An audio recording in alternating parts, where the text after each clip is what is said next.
জানতেন, তিনি জানতেন, জানতেন বড় চেয়ারম্যানে, জানতেন কোটিপতি কাউন্সিলর, জানতেন কলকাতা কর্পোরেশনের বিল্ডিং বিভাগের আধিকারিকরা, জানতেন মাই সাব অ্যাসিস্ট্যান্ট ইঞ্জিনিয়ারটিও।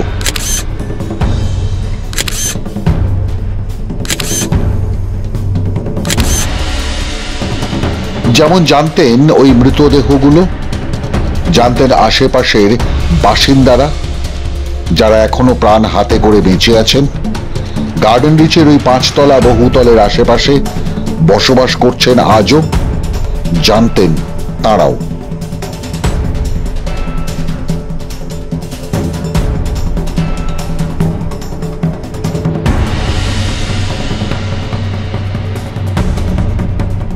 এটা আমার কাজ নয় কি আমি সবার বাড়ি গিয়ে দেখবো কি কোথায় কি ইনলিগাল কে বাড়ি করছে, লিগাল বাড়ি করছে। There is a team KMC, ও দেখবে কি কোথায় কি ইনলিগাল হচ্ছে। কারণ ঝুপড়ির ওপর হুড়মুড়িয়ে ভেঙে পড়া গার্ডেন রিচের ওই বহুতলের নির্মাণ কাজ চলছিল গত প্রায় 2 বছরের বেশি সময় ধরে। তারও আগে পুকুর বোজানো হয়েছে আরো 8-9 মাস ধরে, জানিয়েছেন স্থানীয় বাসিন্দারাই। देखिए दादा, ये गार्डन अंचल में पुकुर बहुत है। जनसंख्या बढ़ने के हिसाब से धीरे धीरे जो पुकुर था आदमी भरना स्टार्ट कर दिया। धीरे धीरे जो जहाँ जैसा भरा उस भरने के हिसाब से उसमें अपना एक एक ठो बिल्डिंग बनाना स्टार्ट किया। ओवरलोड होने के कारण बिल्डिंग गिर गया। सब पुलिस देख रहा, हम क्या बता सकते हैं। पुलिस देख रहा, प्रशासन देख रहा है, यहाँ का हर जो उच्च अधिकारी है सभी देख रहे हैं, फिर भी उसके बारे में कोई एक्शन नहीं लेगा तो भविष्य में ऐसी एक एक दुर्घटना होती रहेगी। কলকাতা কর্পোরেশন সূত্রে জানা যাচ্ছে প্রতি মাসে বড় কমিটির মিটিং করতে হয়, সঙ্গে ভালো মন্দ ইটিং অর্থাৎ খাওয়া দাওয়া আর কি। আর সেই মিটিং এ হাজির থাকেন বিল্ডিং সহ সব বিভাগের আধিকারিকরা। সেখানে বিল্ডিং বিভাগের পক্ষ থেকে একটি করে তালিকা প্রকাশ করা হয়, তাতে কোন ওয়ার্ডে কোথায় কি নির্মাণ হচ্ছে তা লেখা থাকে। তালিকায় নির্দিষ্ট করা থাকে কোথায় নির্মাণ হচ্ছে, কি নির্মাণ হচ্ছে, কোথায় অনুমোদন দেওয়া হচ্ছে, কোথায় অনুমোদন দেওয়া হবে, আর কোথায় অনুমোদন ছাড়াই নির্মাণ হচ্ছে, অর্থাৎ বেআইনি নির্মাণ হচ্ছে। প্রতিটি কাউন্সিলর সেই তালিকা হাতে পান বড় চেয়ারম্যানও। সুতরাং নিজের ওয়ার্ডের সমস্ত বেআইনি নির্মাণের কথা কলকাতা কর্পোরেশনের কাউন্সিলররা জানেন না। এটা লিগ্যাল বাড়ি না, ইললিগাল বাড়ি হচ্ছিল এবং সেই অনুযায়ী আইন অনুযায়ী যা যা ব্যবস্থা নেওয়া সেটা আমরা নেব।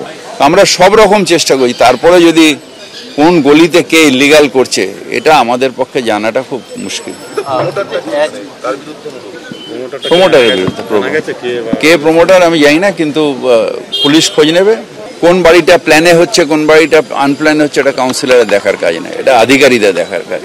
সেটার অভাব ছিল, সেটা নিশ্চিতভাবে অভাব ছিল, নাহলে এটা হচ্ছে কি করে, তার নোটিশ হলো না কেন, থানায় ডায়েরি হলো না কেন?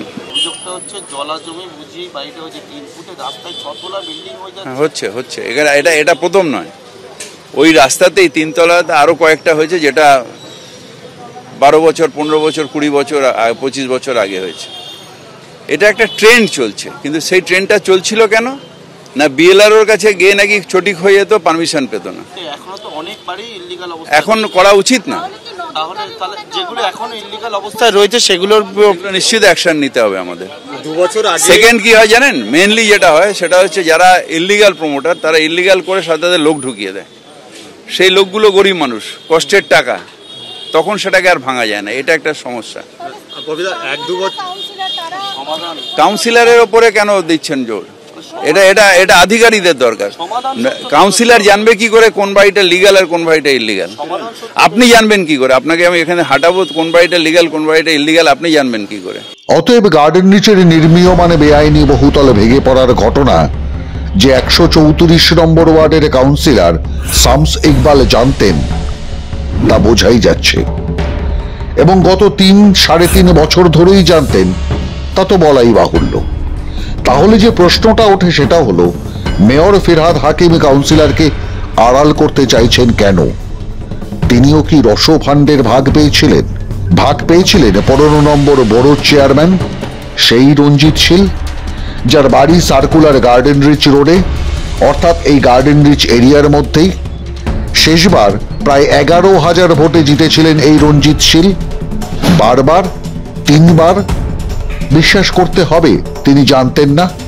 তাহলে বুঝতে হবে কেন মিথ্যা বলছেন কলকাতার মেয়র। গোটা ঘটনাটাই আসলে একটা কাঠামো হিসেবে কাজ করছে, একটা সিস্টেম, দুর্নীতির সিস্টেম। সাব অ্যাসিস্ট্যান্ট ইঞ্জিনিয়ার থেকে কাউন্সিলর, বড় চেয়ারম্যান, থানা, শাসক দলের নেতা, মেয়র, বিধায়ক হয়ে মন্ত্রী, যার 4টি দায়িত্বে গার্ডেন রিচ এলাকায় ফিরহাদ হাকিম নিজেই। তিনি মেয়র, তিনি বিধায়ক, তিনি মন্ত্রী এবং তিনি শাসক দলের নেতা এবং সেই গুণধর কাউন্সিলর, যিনি কদিন আগেই বেন্টলি গাড়ি নিয়ে এসেছিলেন কলকাতা পুরসভায়। 5 কোটির সেই গাড়ি দেখতেই নাকি ভিড় জমে গিয়েছিল ধর্মতলা চত্বরে। নিজের ফেসবুকে সেই গাড়ির ছবিও দিয়েছিলেন ইকবাল শামস। একজন কাউন্সিলর যার মাসিক বেতনে 20,000, সে একটি বেন্টলি গাড়ি চড়েন কি করে, দুর্নীতি না করে?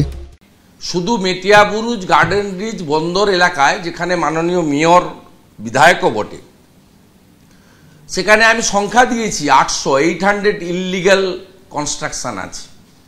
800 ইললিগাল কনস্ট্রাকশন ওখানে আছে। এক যতুগৃহে কলকাতা বসবাস করছে এবং এরা বিপুল পরিমাণ টাকা এইভাবে তোলে। আপনি এদের কনভার্সন নেই, মিউটেশন নেই, বিল্ডিং প্ল্যান নেই, ফায়ার ব্রিগেডের এনওসি নেই। পরবর্তীকালে সিএসসি থেকে হুকিং করে বিদ্যুৎ জ্বালায়, বিদ্যুতের বিলও বহু জায়গায় দেয় না। কর্পোরেশনের 12 বছর আগের যে ম্যাপ, 11-র আগের যে ম্যাপের সঙ্গে বর্তমান ম্যাপের কোনো মিল নেই। এখানে আরেক মন্ত্রী নেতা জাভেদ খান, তার পুত্র এই এলাকা পুরো কন্ট্রোল করেন একইভাবে। মুকুন্দপুরে কোনো জলা জমির অস্তিত্ব নেই।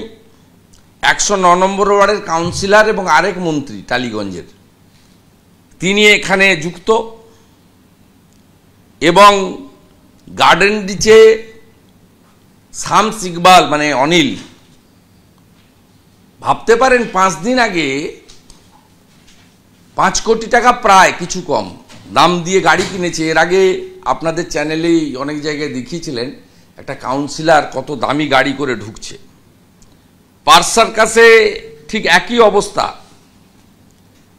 ওয়ার্ড নাম্বার 91, 67, 70-80টা কাজ হচ্ছে। সোনা পাপু এক mafia, like Shahjahan, like Shams Iqbal. সেখানে রাসবিহারীর এমএলএ ইনভলভ।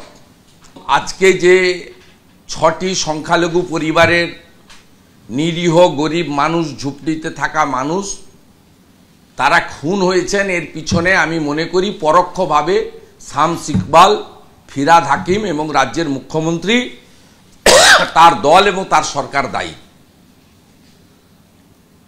এর বৃহত্তর তদন্ত হওয়া উচিত। সোমবার 15 নম্বর বড় এবং 134 নম্বর ওয়ার্ডের অ্যাসিস্ট্যান্ট ইঞ্জিনিয়ার এবং সাব অ্যাসিস্ট্যান্ট ইঞ্জিনিয়ারকে শোকজ করে পুরসভার বিল্ডিং বিভাগ। 48 ঘন্টার মধ্যে তাদের জবাব দিতে বলা হয়েছে। মঙ্গলবার পুরসভা বিল্ডিং বিভাগেও ব্যাপক রদবদল ঘটানো হয়। বিল্ডিং বিভাগের একজন অ্যাসিস্ট্যান্ট ইঞ্জিনিয়ার এবং 3 জন সাব অ্যাসিস্ট্যান্ট ইঞ্জিনিয়ারকে বিল্ডিং বিভাগের দায়িত্ব থেকে সরিয়ে অন্য বিভাগে পাঠানো হয়েছে। বিল্ডিং বিভাগে মোট 4 জনকে বদলি করা হয়েছে।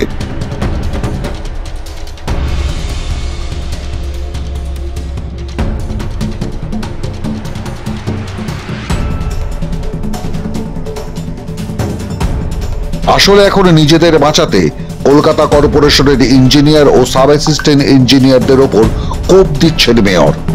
কিন্তু এই ফিরহাদ হাকিমের কি মনে আছে 1989 সালে কলিন স্ট্রিট বা 1995 সালে শিবালিক ভেঙে পড়ার ঘটনায় তৎকালীন বিরোধী দল কংগ্রেসের যুবনেত্রী মমতা বন্দ্যোপাধ্যায় দাবি করেছিলেন মুখ্যমন্ত্রী থেকে মেয়র সকলের পদত্যাগ, যেখানে শাসক দলের কারো কোনো যোগাযোগ ছিল না। আর এখন সব জলের মতো পরিষ্কার, জানতেন সকলেই। ঠিক তখন কে পদত্যাগ করবেন, মেয়র না মুখ্যমন্ত্রী, কাউন্সিলর না বড় চেয়ারম্যান? কে পদত্যাগ করবেন গার্ডেন রিচের ঘটনায়? 10টা প্রাণের বিনিময়ে যে ঘটনাকে চাপা দেওয়া হচ্ছে। মাধ্যম ব্যুরো রিপোর্ট।